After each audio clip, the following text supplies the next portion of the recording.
Dari keterangan para terdakwa dan saksi, tidak ada yang menyebutkan keterlibatan saya. Namun sepertinya mau dipaksakan ada sumber dana yang berasal dari saya.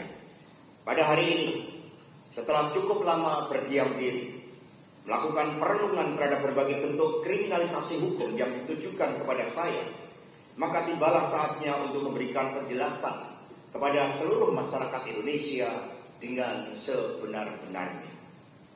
Apa yang menimpa saya tidak terlepas dari kepentingan politik kekuasaan. Mengapa?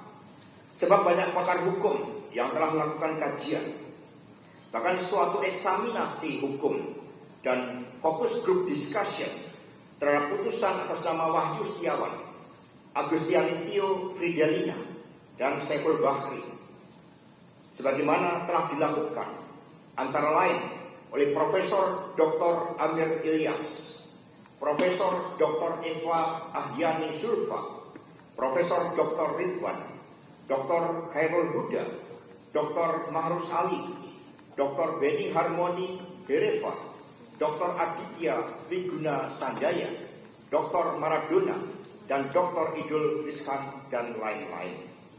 Dalam eksaminasi tersebut, nyata-nyata tidak ditemukan suatu fakta-fakta hukum atas penetapan saya sebagai tersangka, baik kasus suap maupun suatu tindakan melakukan obstruction of justice. Dalam Undang-Undang KPK pasal 21 misalnya, tindakan obstruction of justice terjadi pada saat penyidikan.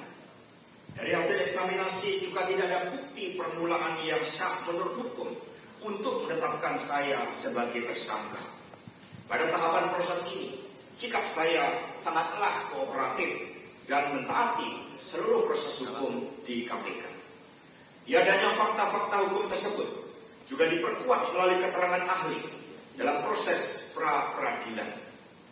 Melalui sidang yang syarat dengan falsafah, prinsip, dan dalil-dalil hukum, baik berdasarkan keterangan ahli dari KPK selaku termohon dan ahli dari pemohon, juga tidak ditemukan suatu fakta-fakta persidangan yang mengarah adanya bukti formal dan material yang bisa menjadi landasan bagi penetapan saya sebagai tersangka.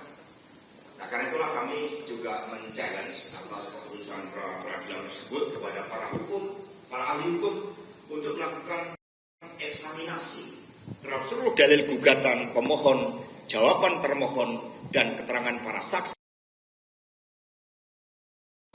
para ahli dalam pra-peradilan tersebut. Jadi ketika hasil pra-peradilan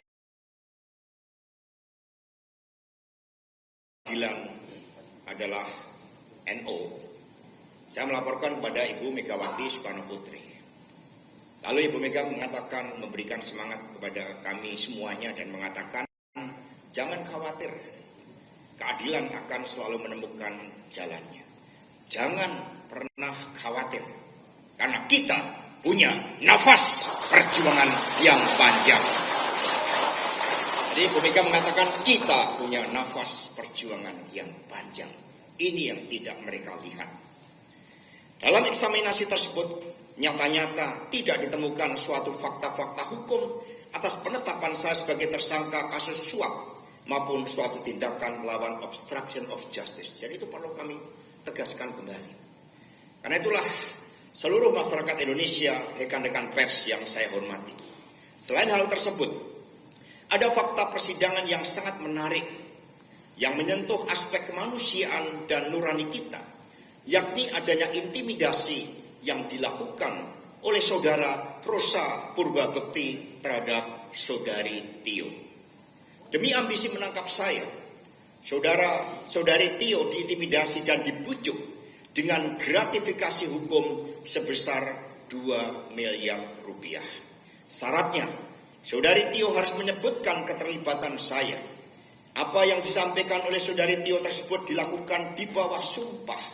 Sumpah di hadapan Tuhan yang Maha Kuasa, di hadapan Allah Subhanahu wa Ta'ala.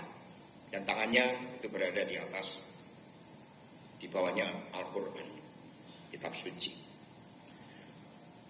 Tidak hanya itu, Saudari Tio juga diminta untuk menyebut orang-orang di lingkaran pertama Ibu Megawati Soekarno Putri agar bisa dibidik para penyidik tersebut. Ini baru disampaikan kemarin ya di dalam keterangan resminya. Demi melancarkan aksinya, Saudara Rosa Purbabekti sampai menggebrak meja dan mendesak untuk mengganti penasihat hukum Tio. Puncak intimidasi Saudari Tio adalah bahwa yang bersangkutan dikenakan cekal bersama suaminya untuk tidak bisa berobat ke luar negeri akibat kanker yang dideritanya. Padahal jauh sebelum kasus ini naik lagi ke permukaan, Saudari Tio sudah berulang kali berobat ke Guangzhou bagi penyembuhan penyakitnya. Namun agenda kemanusiaan ini pun diabaikan oleh Saudara Rosa Purbabekti. Saya meyakini jika Saudari Tio mengikuti kemauan Saudara Rosa, maka pencekalan itu pasti tidak akan terjadi. Di sisi lain, berkaitan kasus yang ditujukan kepada saya, bukti-bukti yang disampaikan sebagaimana nampak di dalam sidang pra-peradilan adalah bukti terhadap suatu perkara yang sudah berkekuatan hukum tetap atau inkrah van Heiwitsdijk. Ini terhadap keputusan yang memiliki kekuatan hukum tetap tersebut, dari keterangan para terdakwa dan saksi, tidak ada yang menyebutkan keterlibatan saya. Namun sepertinya mau dipaksakan ada sumber dana yang berasal dari saya. Sekali lagi kami tegaskan bahwa perkara tersebut sudah inkrah, sanksi pidananya sudah dijalankan dan tidak ada amar putusan pengadilan yang menyebutkan keterlibatan saya. Lalu mengapa proses tersebut kembali diulang? Kecuali dalam amar keputusan ada. Jadi keputusan yang berlanjut. Dari keterangan saksi para ahli pidana dan hukum acara pidana sangat jelas terhadap pernyataan ini. Jadi tidak ada keterlibatan saya. Seluruh masyarakat Indonesia yang taat pada hukum di Republik ini. Itulah proses kriminalisasi yang dilakukan secara terbuka. Perlu kami sampaikan bahwa guna mendapatkan keadilan dan sebagai hak yang dimiliki oleh setiap warga negara Republik Indonesia yang sah, serta berdasarkan pertimbangan seluruh penasihat hukum, termasuk yang hadir di sini, akhirnya kami memutuskan untuk kembali mengajukan pra-peradilan. Dalam proses ini, KPK yang menjunjung tinggi hukum seharusnya menghormati proses pra-peradilan ini.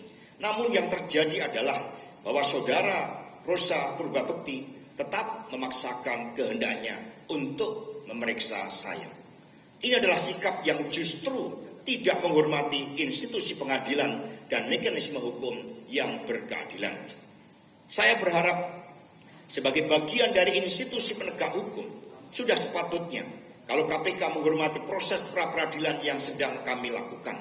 KPK harus memastikan penegakan hukum yang berkeadilan. Seluruh masyarakat Indonesia yang kami cintai dan banggakan, rekan-rekan seperjuangan semua. Pendapat Profesor Sunarto tersebut oleh Ibu Megawati Soekarno Putri dikatakan sebagai secercah harapan ketika hukum dijauhkan dari rasa keadilan, terlebih di dalam menghadapi kegelapan demokrasi akibat abuse of power dari Presiden Jokowi. Secercah harapan tersebut saya gunakan sebagai momentum untuk menyampaikan kepada seluruh rakyat Indonesia bahwa saya siap dan akan selalu kooperatif mengikuti seluruh proses hukum di KPK. Hal yang sama juga saya harapkan dilakukan oleh Komisi Pemberantasan Korupsi. Jadi kalau memang bersalah, saya siap untuk menjalankan seluruh tanggung jawab dan kewajiban. Tetapi sejak awal kami katakan bahwa ada proses politik yang terjadi. Dan kemudian sebagai kader partai tentu siap bahwa segala konsekuensi sebagai bagian dari pengorbanan terhadap cita-cita saudara-saudara sekalian.